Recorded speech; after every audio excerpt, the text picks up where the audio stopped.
Hey everybody, welcome back to Final Fantasy.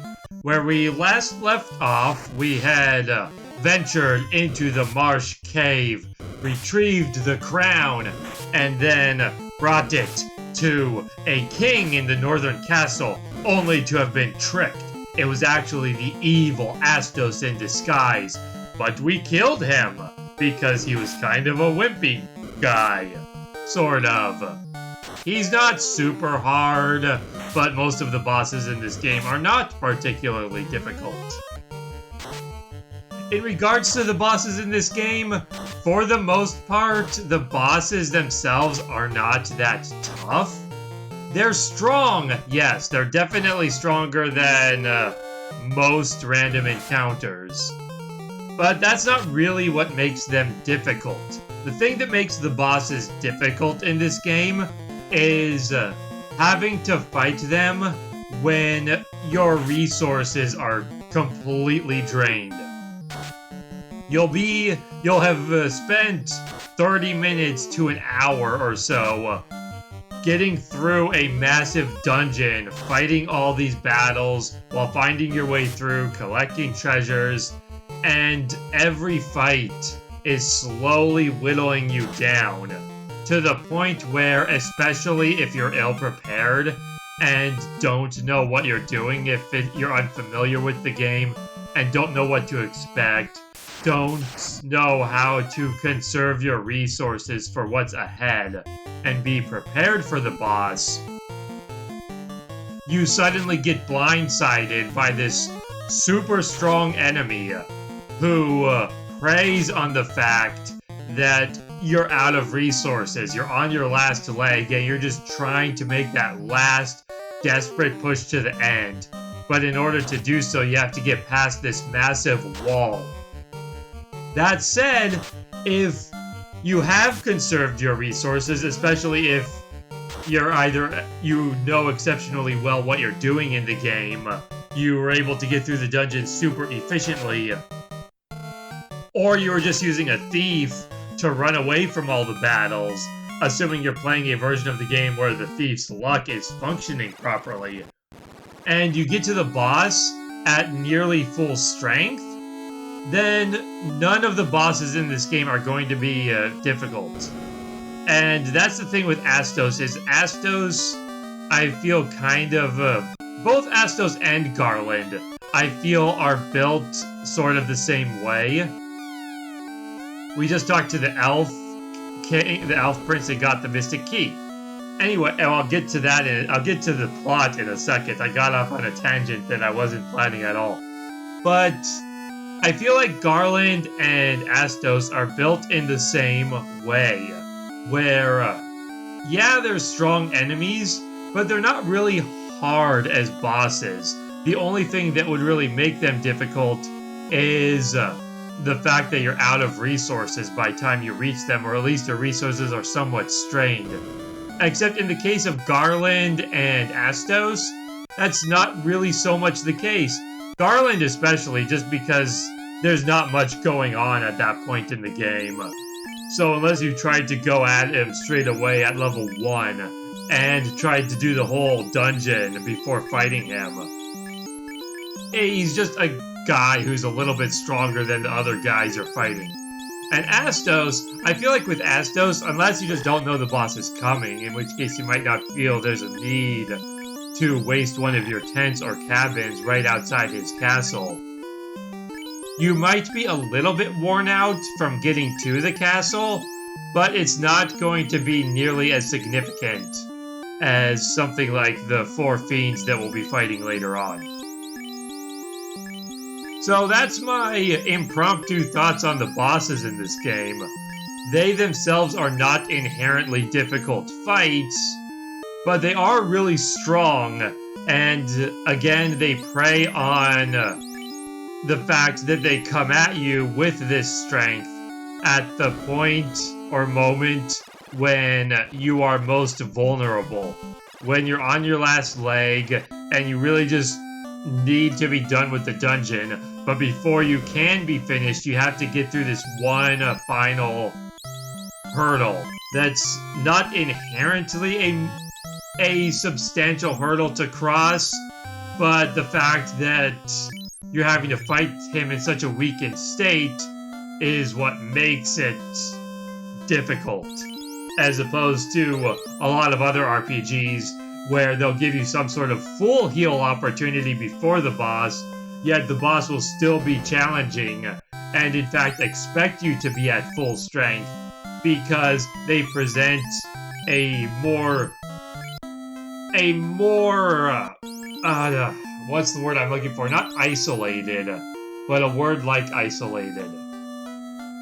Like a more self-contained challenge, that's what I was trying to say. The bosses in most RPGs are a more self-contained challenge, whereas the bosses in this game are a challenge because of them being that final obstacle you have to overcome when you may no longer have the strength to overcome such an obstacle.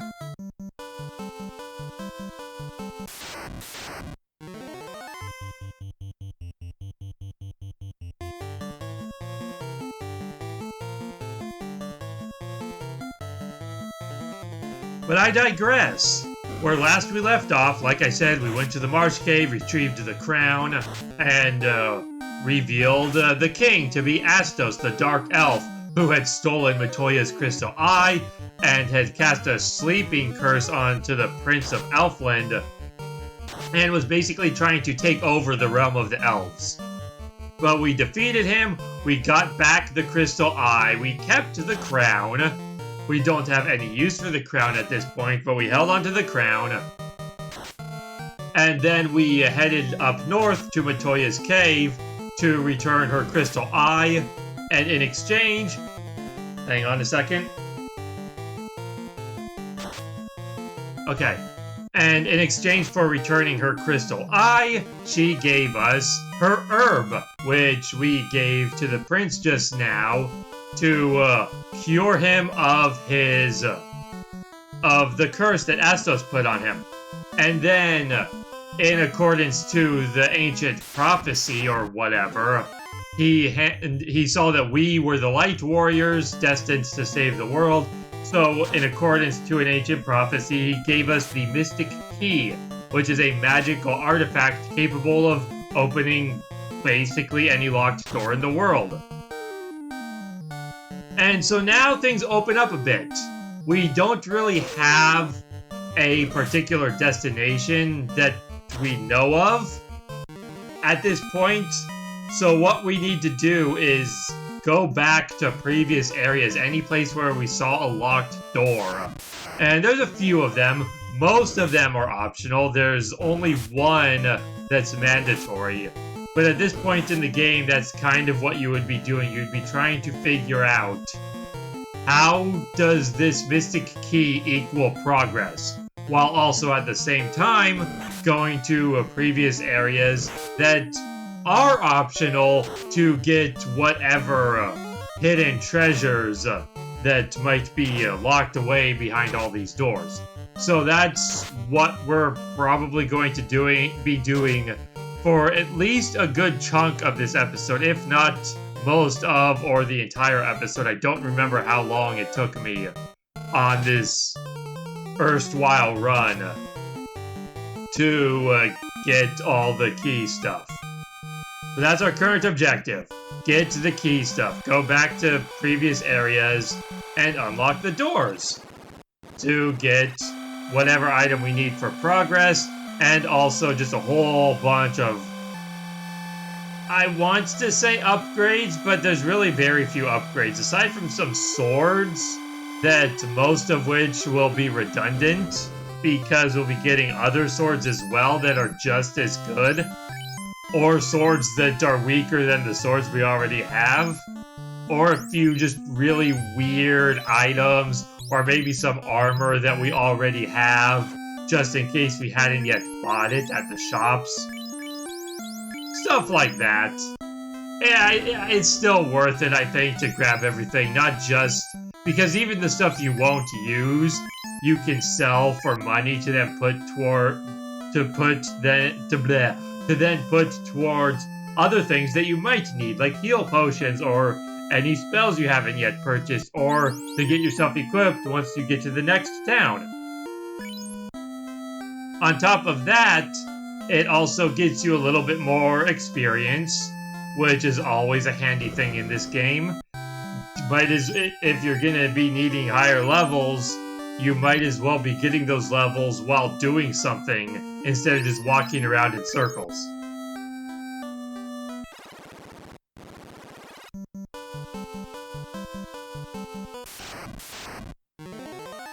On the topic of Astos, though, when I was a kid playing this game, that boss, I always hated fighting Astos. Not because he was hard, but because of his rub spell. Now, as I'm sure has been evidenced, I think I might have even brought it up at some point in this run already. It's been a while since I've recorded one of these, so I can't remember for sure. But I don't like my character's experience points getting uneven. I'm less picky about it nowadays. I'll still try to keep them as level as possible. But when I was a kid, I was so adamant about making sure my experience points stayed the same. And in any other RPG, I don't care about that.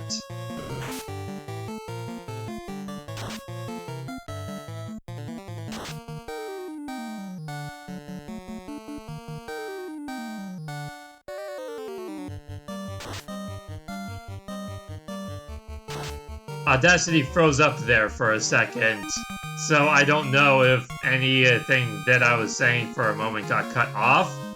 So, just in case, I am going to basically reiterate, I don't like my experience points getting out of whack in this game because all 4 of your characters start with the exact same values, and in most RPGs, I don't care if somebody dies and misses out on experience points. I'm just like, whatever, then I'll revive them and move along. In this game in particular, though, I've always hated it because you have your 4 characters, you start with all 4 characters, they all start with the exact same experience values, they're all going to be leveling up at the same rate.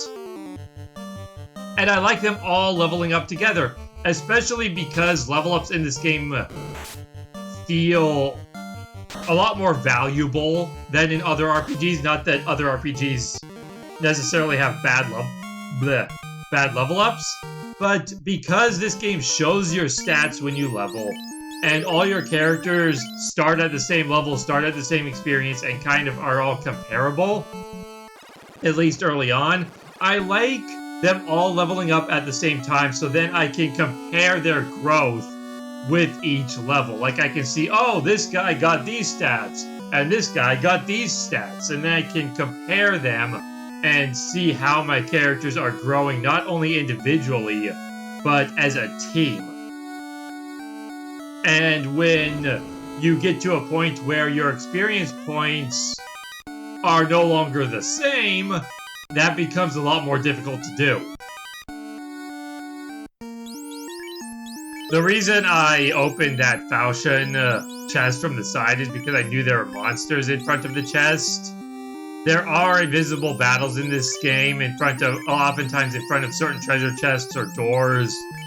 And they're set fights. You walk into them and you get attacked no matter what. And there is one there in front of that chest, which I'm pretty sure is why I circled around to the side to grab the items instead.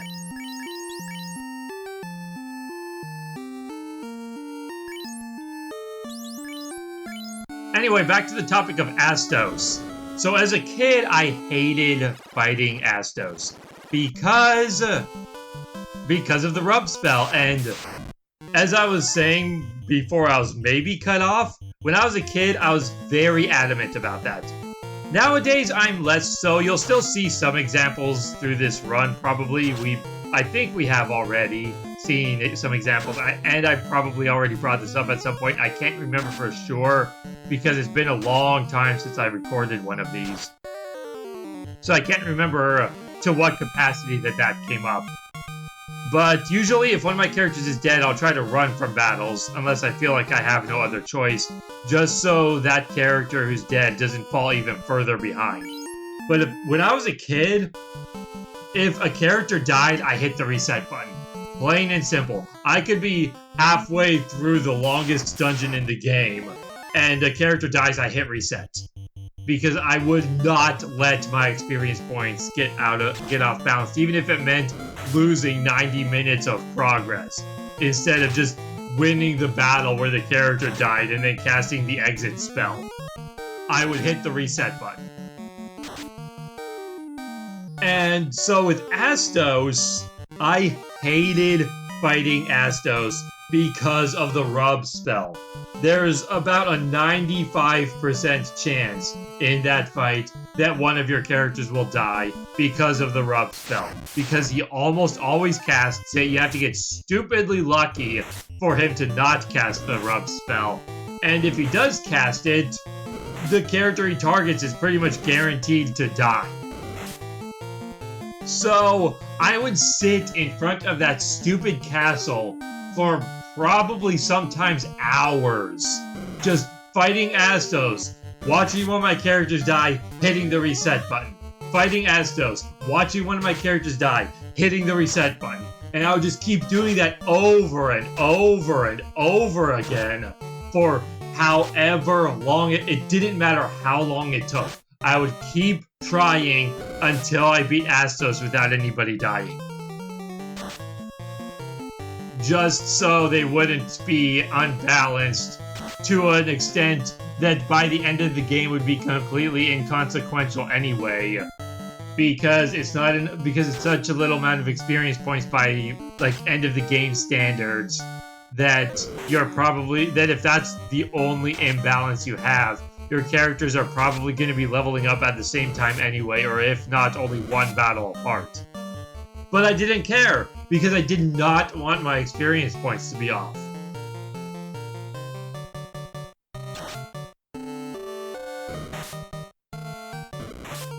As opposed to something like a later Final Fantasy, like Final Fantasy IV, or most RPGs in general, I won't care about that sort of thing, because your characters don't start at the same levels or experience values anyway, or sometimes you might have certain characters who just inherently level up faster than others so that you can't do anything about it. So in cases like that, I'm just like, I don't care. It's not important in this because they don't all start the same, but because in Final Fantasy I they did all start the same, and you had that sense of comparing their growths to each other as they leveled all at the same time, especially since the game shows your growth, the growth of your levels when you gain them. It was just that combination of things that I could not stand having characters die in this game. So if somebody died, it was a reset. I would just hit the reset button, try again. No matter what. Nowadays, again, I still hate when that happens, but I live with it. If a character dies, I'll just be like, dang it, they died. And then I'll try to get back to town to heal up without fighting any more battles. But if the character dies and they get a little bit off, I'm just like, oh well, shit happens. I'm gonna keep moving on. It's not worth beating my head into a brick wall over.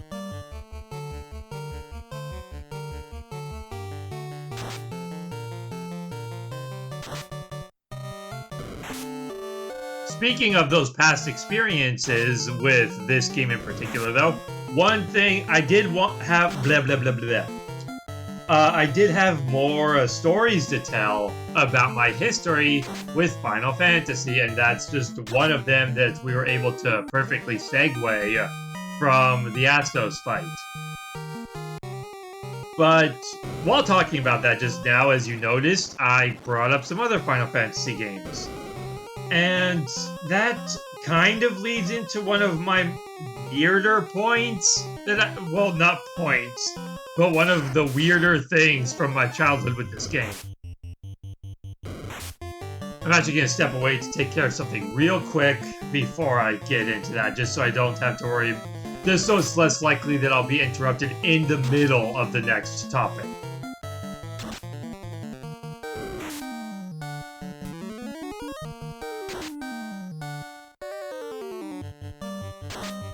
And for those of you who are new to this series, especially because it's been a while, or if you forgot the theming of this series because it's been a while, the footage is going to keep going while I step away for a minute, because all of this footage I recorded probably close to 2 years ago now, and I'm just re-watching it while commentating over it, because I wanted to have a series where I would be making more smooth progress in the game while being able to freely talk about stuff without the talking and the concentration on the game conflicting with each other. So there will be a couple minutes or so probably of no commentary. Just a heads up for people who are watching this as their first episode, or if they just forgot because it's been quite a while since I uploaded the last one of these. That said, I'll be right back.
Alright, so Final Fantasy as a series. When I was younger, like all kids, I was dumb. And all kids are dumb to some capacity, there's no denying that. But when I was younger, to put it simply, I thought that all of the Final Fantasy games were connected. They all had a connecting story to some capacity. For the most part, I mean, I knew that for the most part, the connections weren't significant. You could enjoy any Final Fantasy game without having played the past ones. And obviously, they took place probably hundreds or maybe even thousands of years apart. But I was convinced they were connected for no other reason than because they were a series. I didn't get the idea of a series being able to just be a series for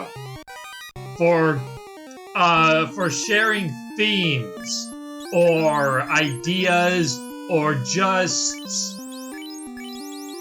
existing. What am I trying to say? Just existing for the sake of, I guess you could say.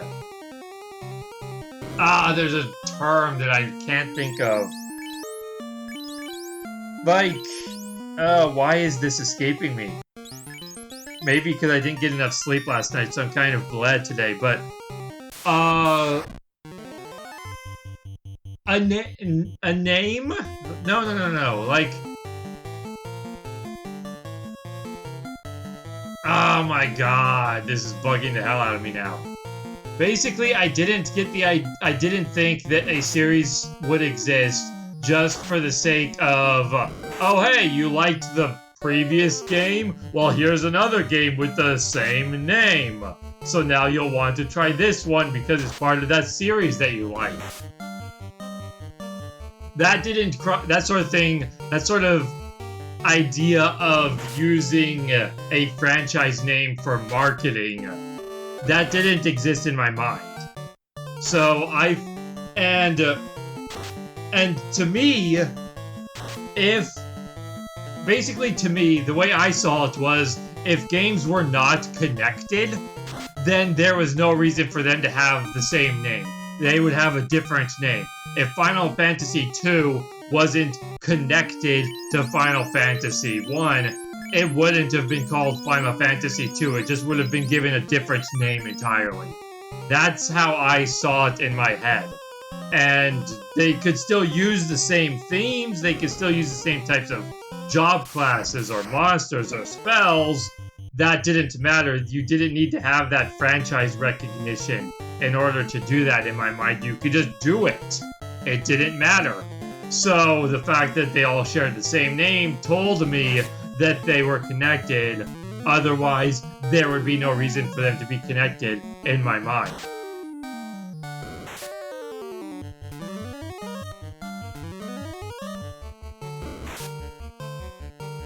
And that was with any video game franchise, not just Final Fantasy. I would be the same way about other franchises as well. None of which are really coming to mind, though, off the top of my head. I mean, I guess most video game franchises do have connecting stories. The stories aren't always very relevant, but they're still connected. Or at least all of the ones I can think of off the top of my head. I know there are other game franchises that aren't connected, but use similar themes. But I just can't think of... but at least among the games I play, I feel like Final Fantasy is unique in that regard. Most other franchise games I play do have some sort of connecting story, even if the connections aren't relevant. Especially when I was younger.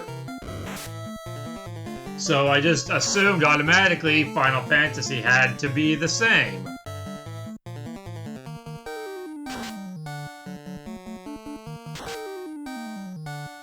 That's also why I never understood Street Fighter 2, why there were so many versions of Street Fighter 2.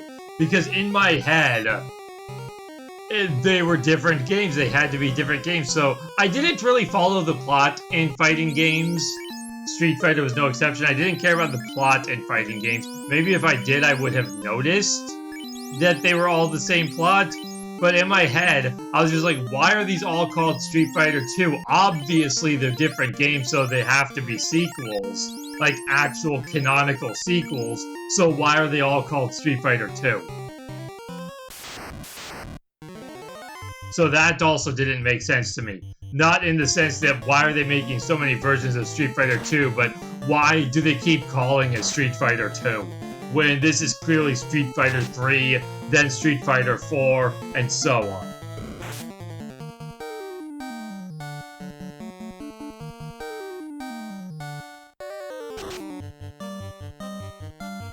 The point is, when I was younger, I tried to come up with how the Final Fantasy games are connected. And we're going to be getting into some spoilers here, particularly for things like particularly for Super Nintendo onward. In my notes, the games I have listed are mostly Final Fantasy V and Final Fantasy VI, as far as spoilers, including some early game spoilers, but also some like end game, like end credits spoilers. So, if you don't want to hear any spoilers for any Final Fantasy games, it'll probably just be Final Fantasy V and VI. Then just skip past this story. I guess I'll leave a timestamp here as to when I get off this topic, assuming whatever.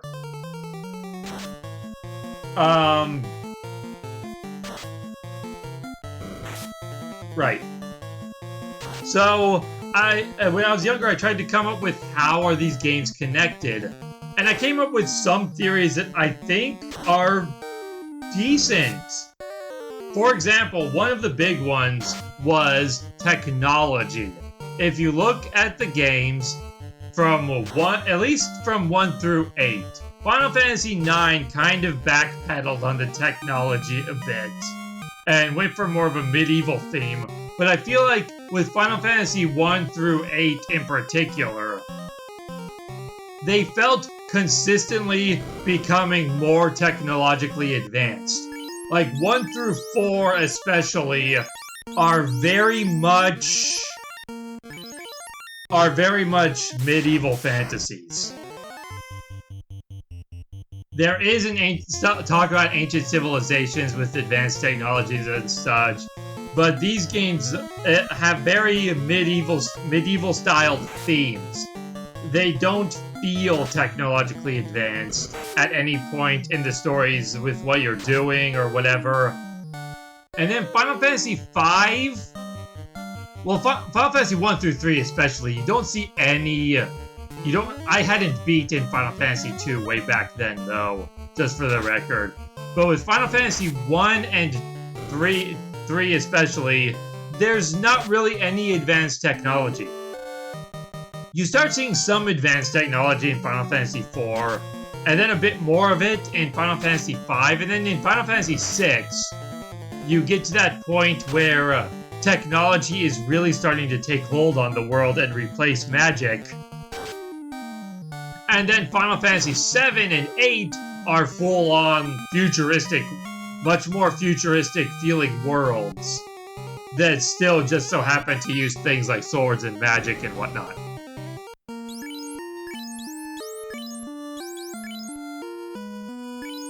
So that was my first thing as far as connecting them, was I felt like as the series progressed... So, the freaking Audacity froze up again, so I don't know if it cut anything else off. But that was a real short freeze. Anyway, throughout the series, I felt like they were connected in that sense because it consistently felt, at least to me as a dumb kid, it consistently felt like the world was becoming more technologically advanced from game to game. And that kind of symbolized how the world and civilization was evolving over the course of however much time divided each game. So that was like the general thing. And but then there were also more specific things, particularly pertaining to Final Fantasy V, VI, and VII. These were my big examples that proved indisputably that the games were connected. Not that I was trying to prove that, because I was so convinced in my mind that they were connected that I didn't feel like I needed to prove anything. Well, I didn't feel like I needed to prove that they were connected. What I was trying to figure out is how they were connected, how each game's story went from one to the next.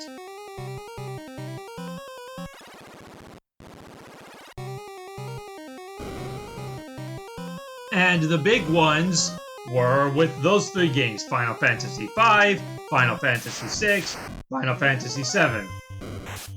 For example, in the case of Final Fantasy V,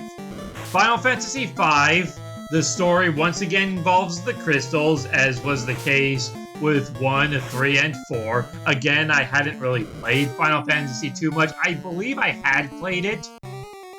I can't remember for sure which game I had played first between 2 and 5. But either way, when I was younger, I had never gotten very far into 2 because it sucks balls. But I just assumed, because it's the second game, I just assumed it had to do with the crystals. Because that's just what Final Fantasy was up through 5. They were games about the crystals. What else could it be about? So I just assumed 2 had to do with the crystals, and then there's 1, 3, and 4 that all have to do with the crystals, as well as 5. But here's the thing. In Final Fantasy V, the crystals get destroyed. And I knew that much about the game. I believe at the end of the game, though, they get restored. So this logic completely falls out the window. But this was also back when I was a dumb kid who didn't give a shit about stories in RPGs. I may not have even beaten Final Fantasy V at the time when I thought this up, but I'd at least played a substantial amount of it. I'm pretty sure I had beaten it, but I either didn't acknowledge that part of the ending, or I just didn't remember, because it might have been quite some time later when I started coming up with these ideas and started seeing these connections. But in Final Fantasy V, the crystals get destroyed, and to me, that was the transition to Final Fantasy VI not having the crystals. You had the crystals in 1, 3, and 4, and in my mind, I assumed you also had the crystals in Final Fantasy II, and then in Final Fantasy V, they get destroyed, which is why they're no longer in Final Fantasy VI. Okay, so again, there's that connection. That's how those 2 games connect. That's why the series went in the direction that it did afterwards and deviated from the crystals. And again, then we go into Final Fantasy VI and how that connects to Final Fantasy VII. Every Final Fantasy game has magic. In one form or another, typically you just have wizards, or characters you can switch to jobs, or ways of acquiring magic through other means. But then you have Final Fantasy VI. Final Fantasy VI, yes, it does have magic. But how does that game end? It ends with all of the Espers in the world dying because you destroy the source of their essence or their life or whatever. Basically by destroying the Warring Triad, which is the source of all magic. The Espers die because they're magical beings, and without magic, Espers can't exist. So, no more magic. Magic no longer exists. And that is why you have materia in Final Fantasy VII. Because with no more magic, humans came up with a way to create artificial magic by inventing materia. And so that is how I connected those.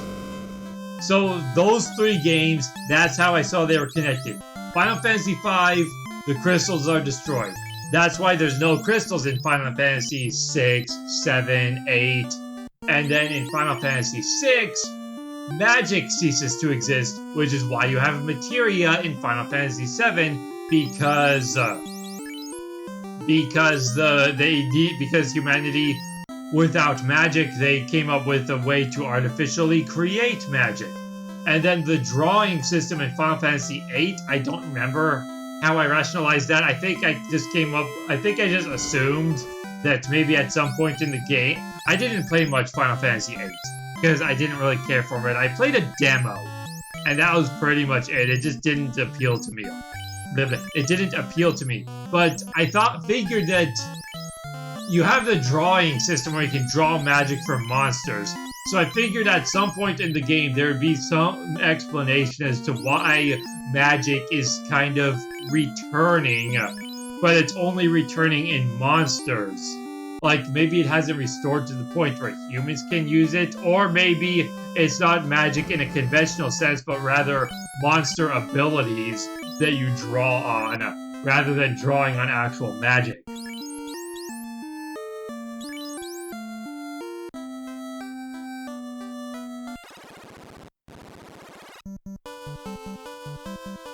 Also, because of this, as a kid, I was convinced that the War of the Magi, or War of the Magi, or however you want to pronounce that word, the War of... I'm just going to say Magi, because that's what I always called it as a kid. Nowadays, I usually say Magi, but I kind of bounce back and forth between them. But for simplicity, I'm just going to be saying Magi, especially because this is a story from my past, so might as well use the pronunciation of my past. So, I was convinced that the War of the Magi was Final Fantasy V. And that's it. There's really nothing more to that story than that. I spent more time explaining why I was going to pronounce Magi the way I do than I spent on the actual story. But that's pretty much all there is to that story. Final Fantasy V had to be the War of the Magi in my head because Final Fantasy VI refers to it as some ancient war of the past. And naturally, that would be the... And naturally, if they're going to be referring to a past war, it would be the previous one, which would be Final Fantasy V. Or maybe it was referring to the Final Fantasy V anime.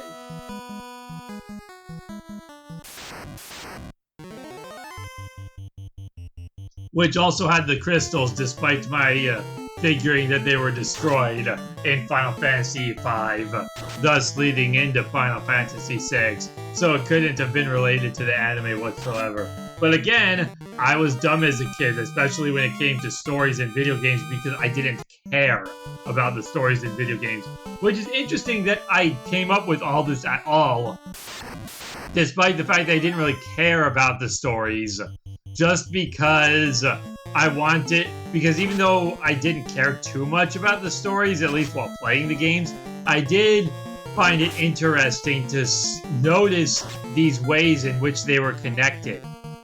Despite the fact that they're not connected at all, I just had it in my head that they had to be because they shared the same franchise name.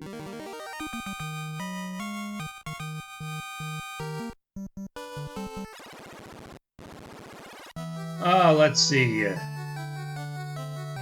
What else do we have on this list? There is one story that I want to save until we get to the until we get to a specific dungeon, because it's specifically about this game and specifically associated with that dungeon.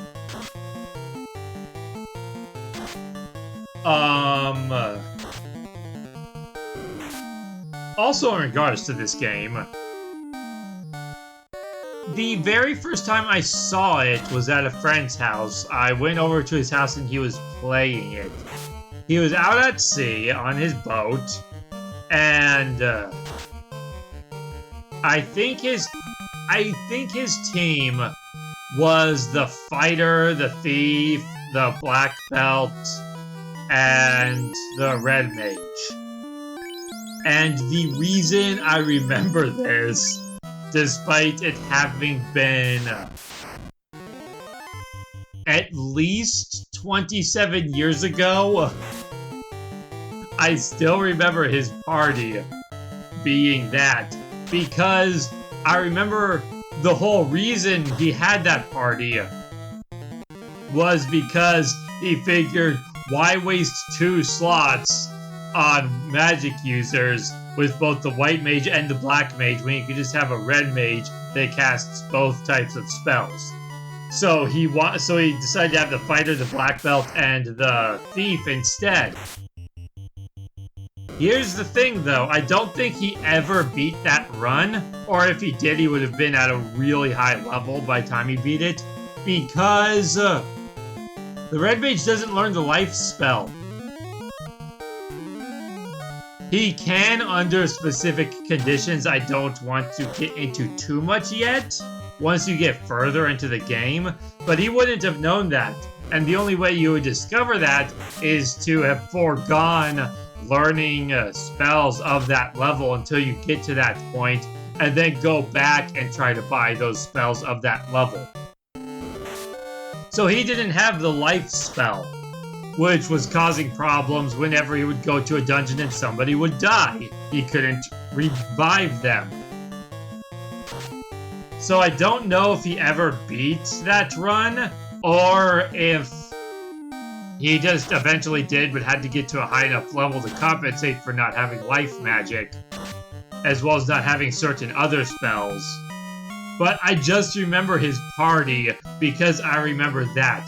I remember that he was struggling because he thought he gave himself the perfect party by saving 2 slots and just having the one wizard for maximum efficiency who could do both what the white mage and black mage did. He basically didn't realize, going into it, he didn't realize the drawbacks of the red mage and just thought the red mage is just a jack of all trades without the glaring drawbacks that the job actually presents.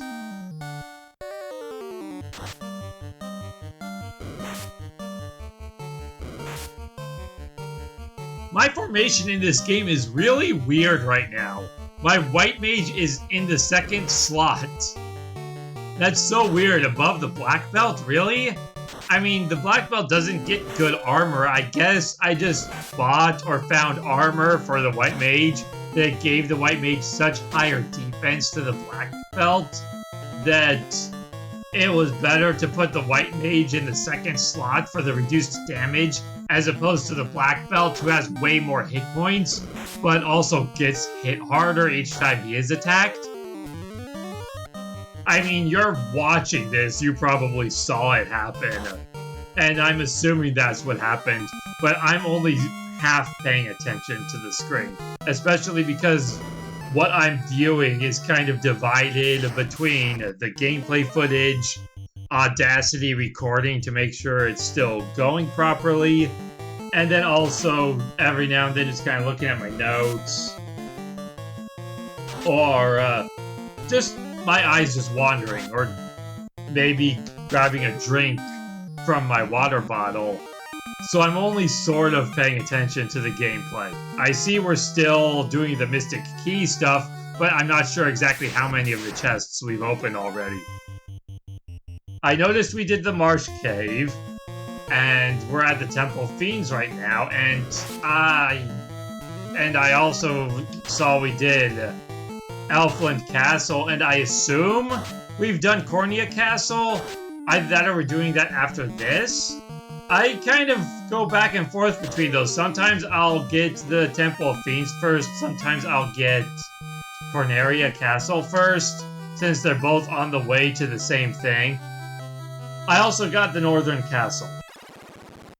So unless I still need to do Corneria Castle, the only place with Mystic Key locks left to open should be the Dwarf Cave.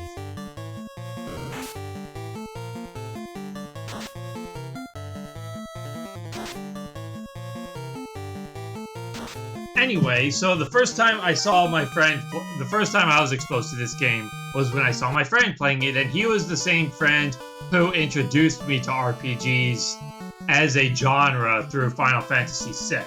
But this was some time after that. Probably not a super long time, it felt like a long time. But that was also because I was younger, so my perception of time wasn't the same as it is nowadays. Like, when you're a kid, 1 month can feel like an entire season relative to how time feels when you're an adult.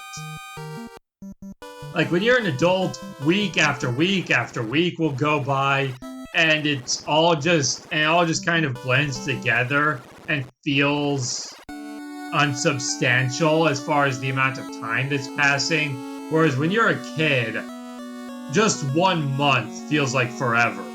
When you're an adult, a month will come and go, and you'll be like, what the hell happened? Where did that month go? I thought it was still mid-June. Why are we at the end of August? Alright, looks like we're going into Corneria Castle now to get that stuff. So yeah, I can't remember exactly how long between it was, but Final Fantasy VI definitely came first. And it feels like it was quite a while afterwards when I saw him playing this, but it could have just not been that long at all. We found the TNT! That is the progress item we've been searching for. Because, if you maybe recall, I'm pretty sure I went to the Dwarf Cave already just to give some context to things and also get some chests. I usually go to the Dwarf Cave before the the Marsh Cave. I usually go to the Dwarf Cave before the Marsh Cave just to get a little bit more grinding in before attempting the Marsh Cave because of that difficulty spike, and also to get a bit more money to maybe purchase one extra spell before going in there. I don't remember for sure though, but just in case we didn't, or we didn't talk to the right people, there is a dwarf in that cave. His name is Derek or Derek or something. I don't think it's actually Derek. I think it's something similar to Derek though. What was his name? Let's look it up.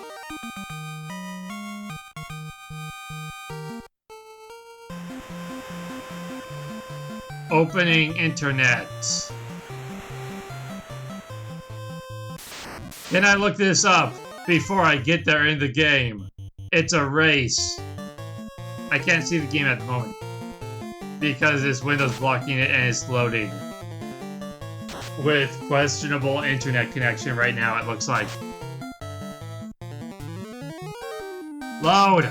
I have to beat the game to the information. Is it Derek? I don't think it's Derek. I feel like Derek is what I usually think it is, but it's not. And then I always see it and I'm like, oh, it's not Derek, it's this.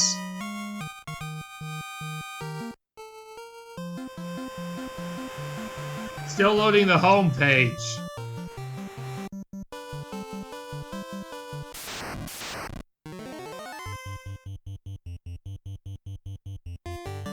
Stop being so slow.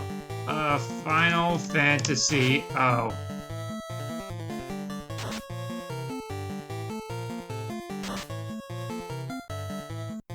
Norton, don't do stuff right now. That's why it's chugging, because Norton is trying to do crap, and it needs to really not be doing crap right now.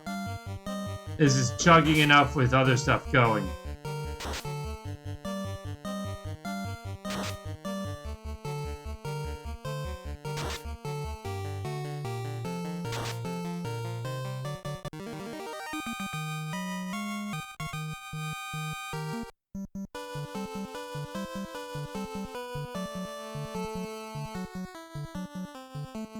This isn't even telling me. It's not even telling me the guy's name. I looked up.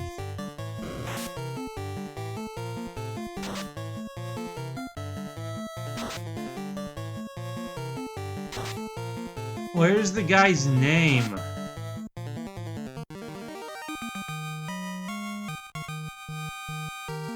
Nellic? You know, that's not right. That's, I think, a remake name. Alright, we're running out of time. I don't want to know what to do with the nitro powder. I want to know what to do with the TNT because nitro powder just brought up I think the wrong name. It brought up a remake name.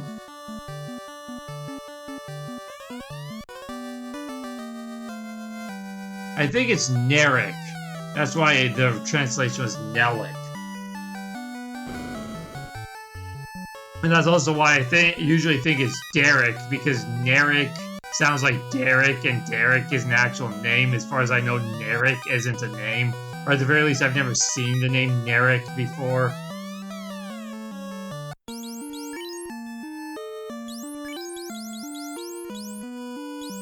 So yeah, we take the TNT to Narek, and then he uses that to blow up to finish his canal. He's been trying to dig a canal, but he needed TNT to finish the job, to clear out the last bits of land or whatever. So we take him to TNT, he blows open the canal, and then that opens our way to the rest of the world, because up until this point, our ship has been stuck in a lake. A large lake, but a lake in the middle of the southern continent. And now that we have opened up the canal, we can actually access the open ocean. Anyway, getting back on topic, my friend showed me this game, and one day when I was staying the night, I don't remember how much longer after this was from when he showed the game to me. And I wanted to try the game. So he's like, okay, sure, whatever. And so then I started a save file. I was going to play it. And then, like, a few minutes afterwards, it just hit him. Like, he wasn't thinking about it at the time. Or maybe he thought I was just going to load his save file. But... or he just didn't think, or it just didn't cross his mind right away that if I saved the game, it would delete his file, because this game only has one save on it.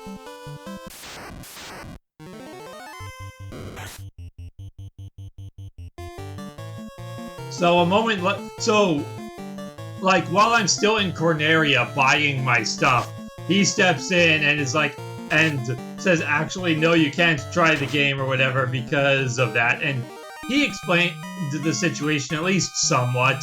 Also, there was the fact that I didn't know that in order to make sure your save file doesn't get corrupted on an old NES game, you have to hold the reset button before hitting the power. So that was another issue that I just didn't know. So it was just a weird little thing that... At first, he was like, yeah, sure, you can try the game, only to then have this realization that he fucked up and that if I saved, it would delete his file. So then he had to kind of intervene, explain that. At least I think he explained it, at least to some capacity. I don't remember how thoroughly he explained it or anything like that. But... yeah, so then he shut the game off, made sure to do it himself so he could do the reset thing, and that was that. I would eventually get to play the game, though. I think on his cartridge. Like, he just, like, I think maybe he had finished his file or something, so then he let me play it. I think he actually let me borrow the game for quite a while, and that was the first time where I really got to play it and get anywhere. Because until then, the only experiences I had had were what I just explained now, and the garage sale thing that I explained, I'm pretty sure, in an earlier episode, where I was talking about my history with the series.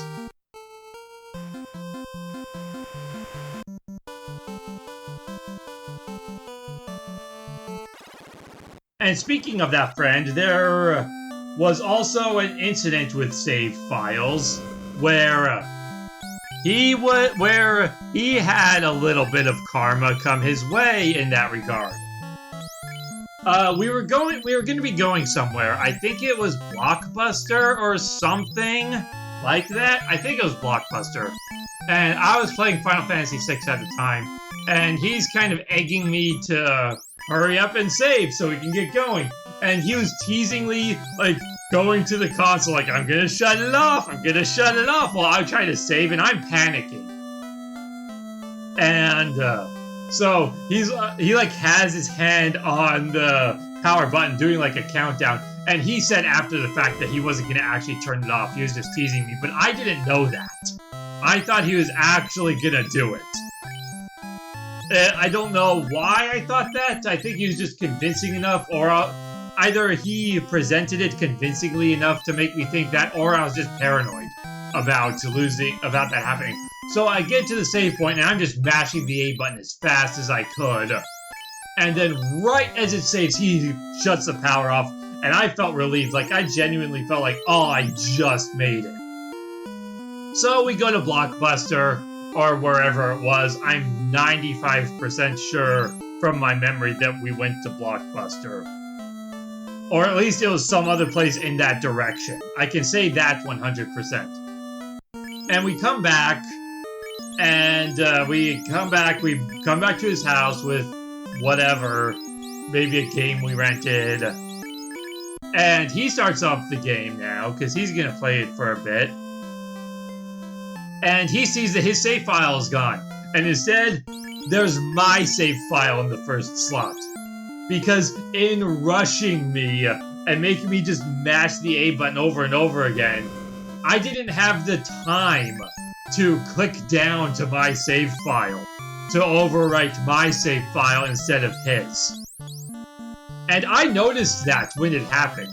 I didn't say anything because I was kind of paranoid or worried about it. Like, I just had a oh shit moment as it happened, because as it, like, he was when he had his hand on the power switch, he was, I think, no, he was looking at the game because he wouldn't know when to flick it off, but he just wasn't paying as much attention. I saw it happen when it happened, though. But I was just like, oh shit, and just kind of froze up, so I didn't say anything. But then, when we got back, he was like, what the hell? I don't remember exactly what he said or exactly how he reacted.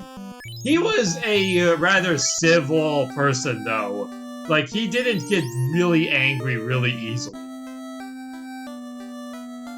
So, it's not like he started yelling at me or got pissed or anything, especially because I explained it to him. But he's just like, what the hell happened? Why? And then I explained to him, and then I'm literally just like, you were about to turn the console off.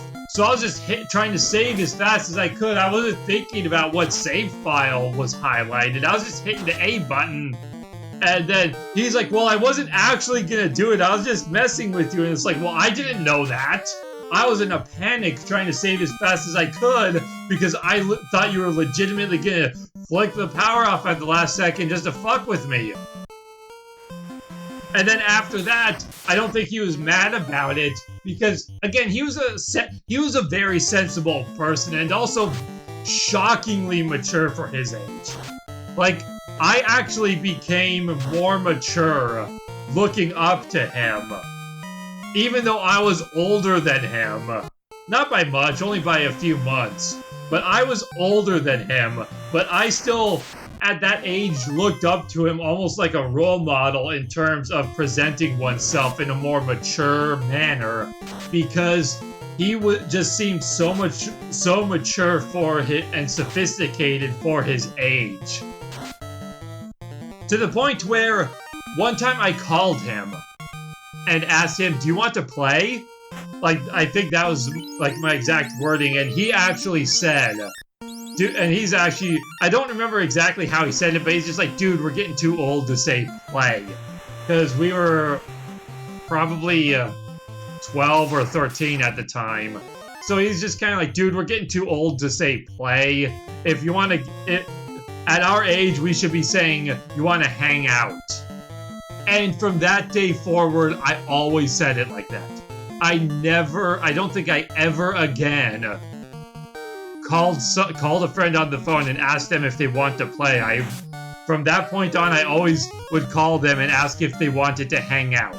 Just because this friend, who just seemed like such an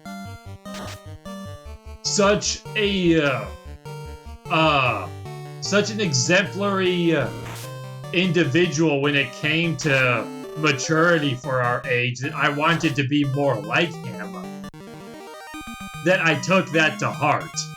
And there were other examples like that as well, just throughout our relatively short friendship. It feels like, looking back, at that time, it felt like we were friends for a really long time, but we really weren't.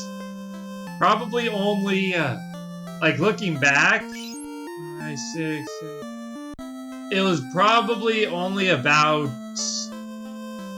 well, I guess it was decently long, probably about 5, maybe 6 years, because we met in 5th grade, near the end of 5th grade. And, he had just moved there, and he was out looking for a friend, and he saw me.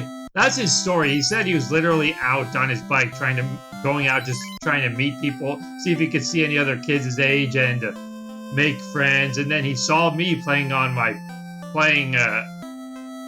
porch with some toys, and he recognized me from class, rode up the driveway, asked if he could join me, and I was like, sure.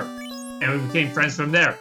And we were friends for, I want to say, about 5, maybe 6 years. Probably not 6. Or at the very least, that would have been about... Because we were friends from 5th grade, or the end of 5th grade, up through middle school at least. And I'd say 1 year, maybe 2 years in high school, but it was sometime during high school that we started drifting apart. We never had an actual falling out. Like, we never had a case where we no longer saw each other as friends. It's just we started drifting apart. We started doing different things. We started hanging out with different friends. He started hanging out with other friends more often. I started hanging out with other friends more often. And we just kind of drifted apart. We would still see each other at school every now and then and acknowledge each other as friends when we saw each other at school, or maybe just walking up the street, especially because we both essentially lived on the same street. So we would acknowledge each other still as friends, but we just started drifting apart and not actually hanging out anymore as time went on through like the early to middle range of high school, to the point where by the time we had graduated, we were no longer seeing each other at all. And I haven't really seen or heard from him since. I met one of his brothers once at the mall, though, and they recognized me, and I was like, what the fuck? Because he was like a grown man, and the last I had seen him, he was like 7 or something. Not quite 7, he would probably be closer to 9 or 10, but still, to suddenly have this grown man walk up and be like, oh, hey, I'm such and such, I was just like, the fuck? And it was just a random encounter at the mall.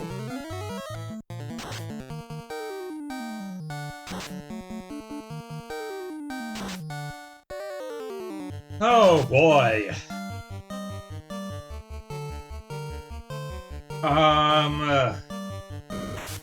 So in the game, we made it to another town, as I'm sure you noticed. That is the town of Melmond. And if we were to talk to the people, I don't think I talked to the people. I think this was more of just a very casual run where I wasn't really taking in the hints or the story or anything. I was just going through the game. I already know what I need to do, so sometimes I'll talk to the townspeople just to immerse myself a bit more. But I believe in this particular run, I was a bit more on a mission to just get through it, because I was playing it and recording it specifically for this purpose of eventually commentating over it. But anyway, so we've arrived at this new town. The new town is called Melmond. And if we were to talk to the people in the town, we would learn that the town is being terrorized by a vampire who lives in the nearby Earth Cave. And we would learn that the vampire is the source of the Earth's rot. The Earth is literally rotting away. The soil is becoming sterile, the plants are dying, and everything's just kind of falling apart from that foundation. And the mission of the Light Warriors in this game is to restore the elements, to bring balance back to the world before the deteriorating elements basically cause the world to die. And one of the things we know about that is the Earth's rot, which we know from the introduction of the game. And the people in Melmond mentioned that, oh, it's the vampire in the Earth Cave who's causing the Earth's rot. He's terrorizing us, and he lives in that place connected intrinsically to the Earth or whatever it's supposed to be. So we are now setting forth to the Earth Cave to confront the vampire and restore the first of the 4 elements.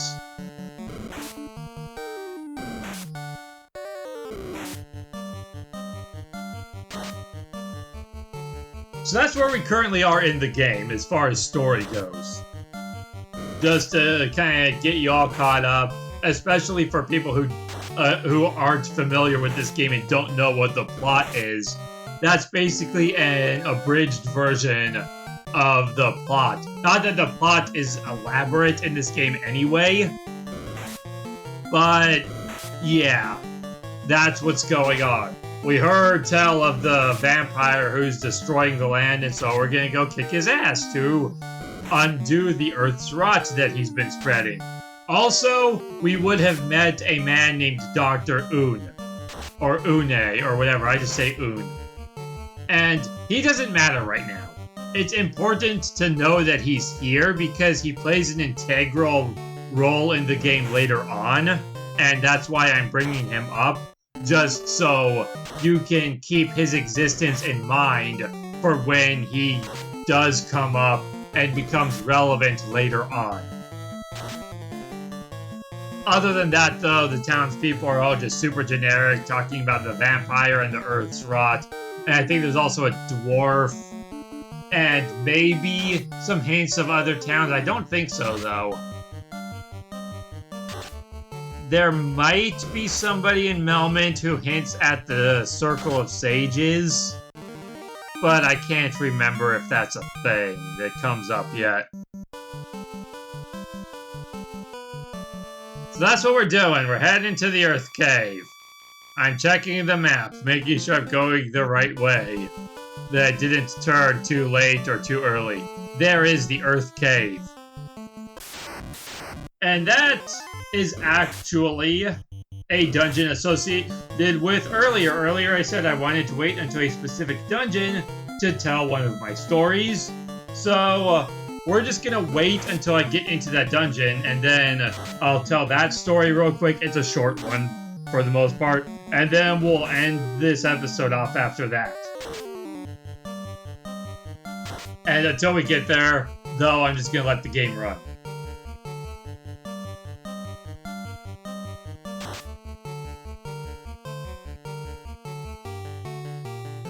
Actually, real quick, in regards to the friend I mentioned... No, I'll save that.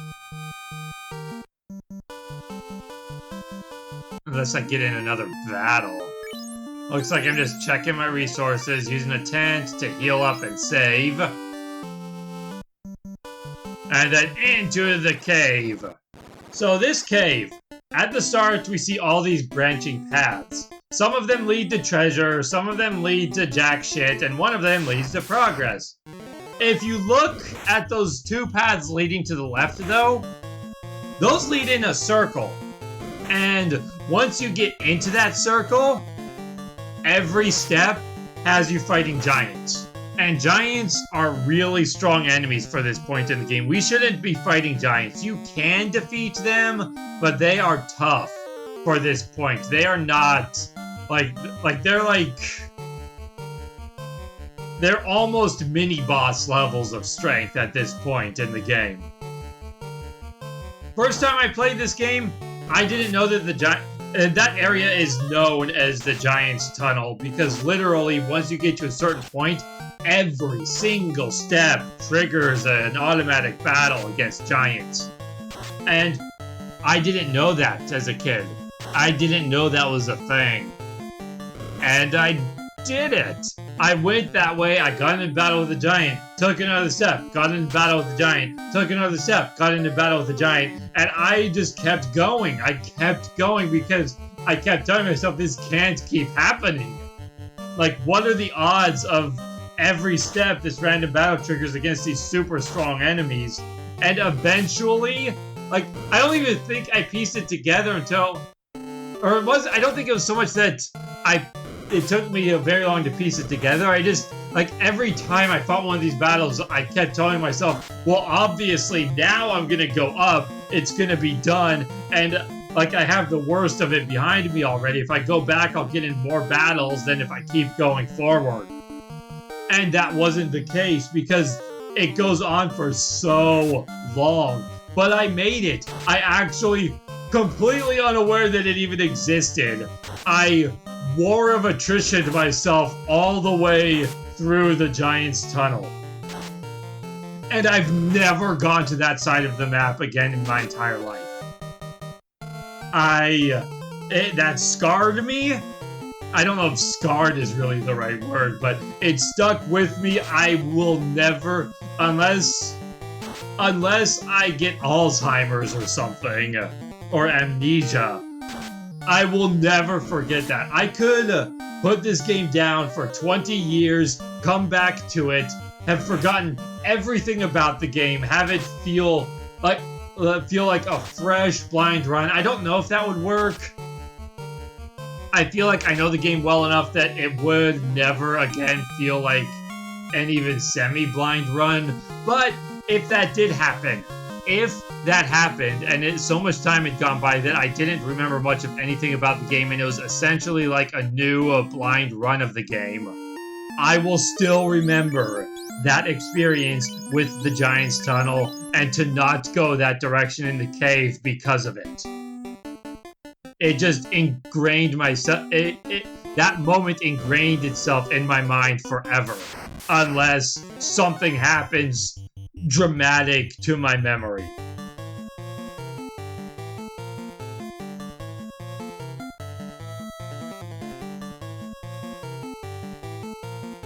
And I guess we can call it here.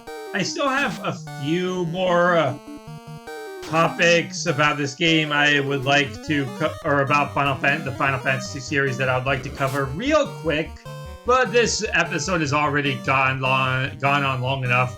I want each episode to be at least an hour while trying to end them at about the hour mark. But this one had a lot of tangents where one thing seamlessly led into another, and that caused it to drag on a fair bit longer than my target. I'm trying to make each episode about an hour long.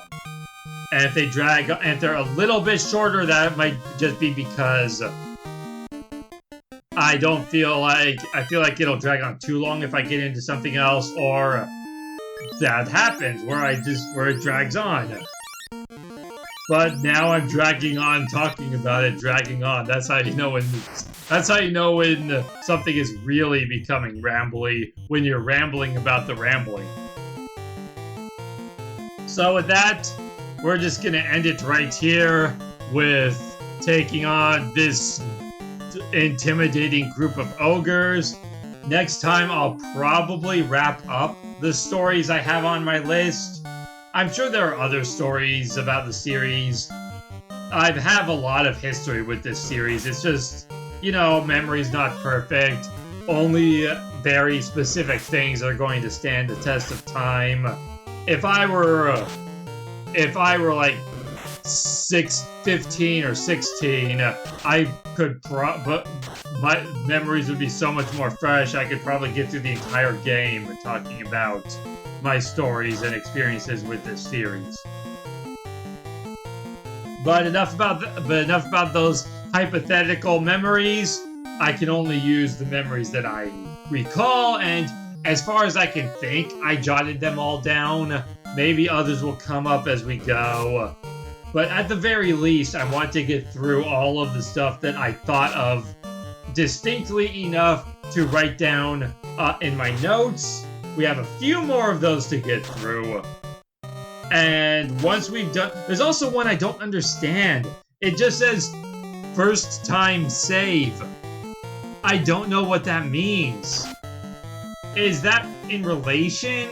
Like, is that the story I told today? No, that's not the story I told today about Final Fantasy 1 save, because that's on a separate note. What is first time save? I have no idea. I don't know what I meant by that. And a lot of these notes, like, I mean, they're notes, so they're not super specific. They're just very vague, like this. And I go with that. Like, it's enough to trigger the memory of what it means. But first time saved is such a generic thing that it doesn't tell me anything. But anyway, we're almost 20 minutes past the 1 hour mark now. So I'll leave it here, and I'll see you next time when we pick this back up. I'll wrap these up and then probably try to get to a new topic of discussion, moving past the stories of my history with the series, as we delve deeper into the Earth Cave to hunt down the vampire and stop him from rotting the Earth. I'll see you next time.